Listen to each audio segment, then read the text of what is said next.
नमस्कार दोस्तों, मैजिकल तैयारी के यूट्यूब चैनल पर आपका स्वागत है। आज उत्तराखंड स्पेशल के बारे में कुछ बात करेंगे। पहला प्रश्न, उत्तराखंड में जिलों की कुल संख्या कितनी है? ऑप्शंस हैं 13, 15, 10 या 12। तो मैक्स जिलों की संख्या 13 है, जिसमें दो मंडल आते हैं उत्तराखंड में, गढ़वाल और कुमायूं। गढ़वाल और कुमायूं, तो गढ़वाल में 7 जिले हैं और कुमायूं में 6 जिले, तो टोटल जिले 13 हो जाएंगे। अगले प्रश्न की ओर बढ़ते हैं। अगला प्रश्न, उत्तराखंड के पहले परमवीर चक्र विजेता कौन थे? तो पहले परमवीर चक्र विजेता सोमनाथ शर्मा थे। सोमनाथ शर्मा थे, जो बॉर्डर पर लड़ाई में काफ़ी फेमस रहे थे। तो सोमनाथ शर्मा पहले परमवीर चक्र विजेता थे। अगला प्रश्न, उत्तराखंड का सबसे बड़ा राष्ट्रीय उद्यान कौन सा है? ऑप्शन है जिम कॉर्बेट राष्ट्रीय उद्यान, राजाजी राष्ट्रीय उद्यान, गंगोत्री राष्ट्रीय उद्यान, नंदा देवी राष्ट्रीय उद्यान। करेक्ट आंसर है गंगोत्री राष्ट्रीय उद्यान। अगर बात की जाए और सबसे पुराने राष्ट्रीय उद्यान की बात की जाए तो जिम कॉर्बेट राष्ट्रीय उद्यान है, जबकि वैसे बात की जाए तो गंगोत्री राष्ट्रीय उद्यान है।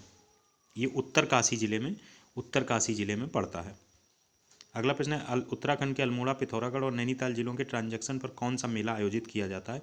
बरौनी मेला, बगवाल मेला, चैती मेला, लुधियाल देवी मेला। तो करेक्ट ऑप्शन बगवाल मेला है। ये इनके ट्रांजैक्शन पे किया जाता है, आयोजित किया जाता है। अगला प्रश्न, उत्तराखंड का वर्तमान राजभवन पहले किस रूप में जाना जाता था? पहले सर्किट हाउस के रूप में जाना जाता था। जब संयुक्त प्रांत भी हुआ करता था तो सर्किट हाउस का बहुत बड़ा मतलब एक अस्तित्व था। यहीं पर मोस्टली नेता लोग आकर, बड़े बड़े प्रधानमंत्री तक आकर यहीं रुकते थे। तो उत्तराखंड का वर्तमान राजभवन पहले सर्किट हाउस के रूप में जाना जाता है।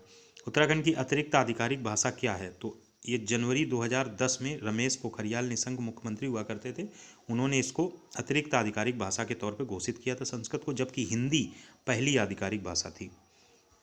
अगला प्रश्न, उत्तराखंड का राजकीय वृक्ष कौन है? बंज, चीर, साल या बुरांस? तो बुरांस जो है राजकीय वृक्ष है। इसका वैज्ञानिक नाम पूछा जाता है तो इसका वैज्ञानिक नाम एंड्रीडोना और कुछ आगे का याद रखिए, एंड्रीडोना होता है। ठीक है, इसका वैज्ञानिक नाम देख लीजिएगा, एंड्रीडोना कुछ आगे है, माइंड में नहीं आ रहा। बुरांस उत्तराखंड का राजकीय वृक्ष है। अगला प्रश्न, उत्तराखंड राज्य की सबसे बड़ी जल विद्युत परियोजना है? शारदा परियोजना, खादोरी परियोजना, पथरी परियोजना, टिहरी परियोजना। तो टिहरी परियोजना जो है वो सबसे बड़ी जल विद्युत परियोजना है। ये टिहरी बांध भारत का सबसे ऊंचा बांधों में से एक और विश्व के ऊंचे बांधों में से माना जाता है। तो टिहरी बांध पर बनी हुई है टिहरी परियोजना, उत्तराखंड राज्य की सबसे बड़ी जल विद्युत परियोजना है।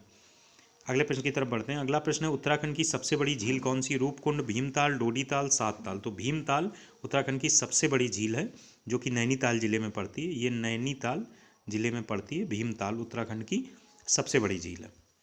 अगले प्रश्न की तरफ बढ़ते हैं। अगला प्रश्न है, निम्नलिखित में कौन सा उत्तराखंड का वाद्य यंत्र है? हुड़का उत्तराखंड का वाद्य यंत्र है।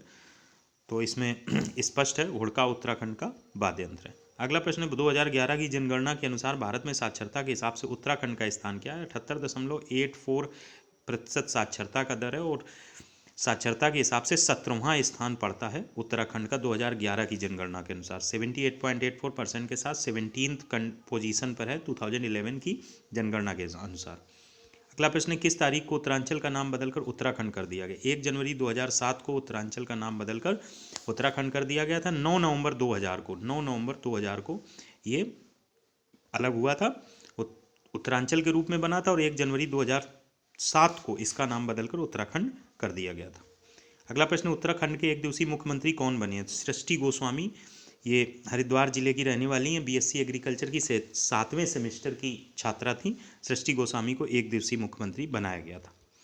अगला प्रश्न, उत्तराखंड के इतिहास में किसे नाग कटी रानी कहा जाता? गुलेरिया रानी, कमलेंदुमती, कर्णावती, नेपाली रानी। कर्णावती जो थी, दीप शाह करके एक राजा हुआ करते थे, उनकी पत्नी थी कर्णावती को नक्काशी रानी या नागकटी रानी के रूप में जाना जाता है। अगला प्रश्न है, निम्नलिखित में से कौन सा जलप्रपात उत्तराखंड में नहीं है?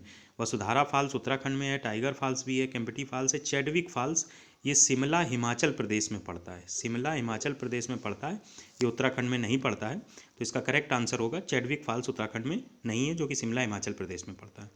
अगला प्रश्न है, निम्नलिखित में कौन आर्द्रभूमि स्थल रामसर स्थल की सूची में शामिल होने वाला उत्तराखंड का पहला आर्द्रभूमि स्थल था? झिलमिल झील आर्द्रभूमि, आसन संरक्षण रिजर्व, वसुंधरा ताल, कुछ कल्याण कुंड। आसन संरक्षण रिजर्व पहला आर्द्रभूमि स्थल में शामिल होने वाला रामसर स्थल था। अगला प्रश्न, उत्तराखंड का पहला नेचर कैनोपी वॉक कहाँ बनाया गया है?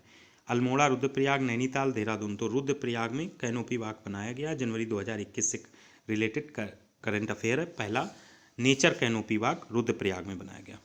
अगला प्रश्न है, चिपको आंदोलन की शुरुआत कहाँ हुई थी? चिपको आंदोलन की शुरुआत चमोली जिले के रेनी जगह पर हुई थी, चमोली डिस्ट्रिक्ट में, और ये 1973 में हुई थी। एक भट्ट साहब थे और एक लोग और थे, वो दोनों लोगों ने मिलकर इसकी शुरुआत की थी, चिपको आंदोलन की। सुंदरलाल बहुगुणा और एक भट्ट थे, उन्होंने की थी इसकी मिलकर शुरुआत चिपको आंदोलन की। चमोली जिले के रेनी जगह पर इसकी शुरुआत 1973 में हुई थी। रावण की तपस्थली बैरसकुंड कहाँ स्थित है? चमोली जिला, रुद्रप्रयाग जिला, बागेश्वर जिला या फिर अल्मोड़ा जिला। तो बैरसकुंड जो है ये रुद्रप्रयाग जिले में स्थित है, रावण की तपस्थली है ये। और ये कन्फ्यूजन का है, चमोली है कि रुद्रप्रयाग, इसको कमेंट बॉक्स में बताइए। रावण की तपस्थली बैरसकुंड कहाँ स्थित है? अगला प्रश्न है, उत्तराखंड में झांसी की रानी के नाम से किसे जाना जाता है? तीलू रौतेली को उत्तराखंड की झांसी के नाम से जाना जाता है। Thanks for watching the video.